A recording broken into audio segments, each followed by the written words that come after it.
Jeg har valgt at tage et tilbageblik på Pepkes 5 faser. Og det har jeg valgt, fordi jeg ikke kendte til Pepke og de her faser før, at jeg blev præsenteret for dem i undervisningen. Og jeg vil derfor undersøge, hvad jeg har lært, og hvad jeg kan blive bedre til. Og til sidst, hvordan at jeg vil benytte Pepke i min undervisning. Vores opgave lød, at vi skulle lægge den her stofble foran os, og derfra tegne den ud fra Pepkes 5 faser. Fase 1, de store linjer. Fase 2, de store former. Fase 3, kontur. Fase 4, lyst og mørkt. Fase 5, fra del til helhed. Refleksion.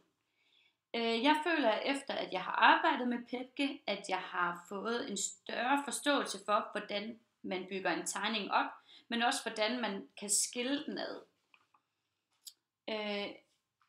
Efterfølgende, der har jeg lavet et nyt forsøg. Her en tegning af en potteplante.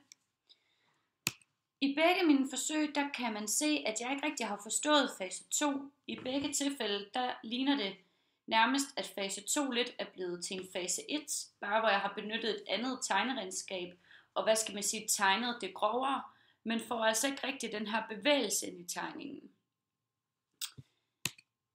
Hvordan vil jeg benytte Pepkes 5 faser i min undervisning?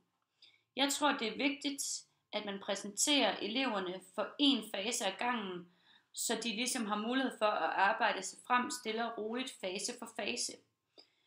På den måde, så tror jeg, man undgår frustration, plus at man kan differentiere, så eleven arbejder i netop det tempo, der passer til eleven.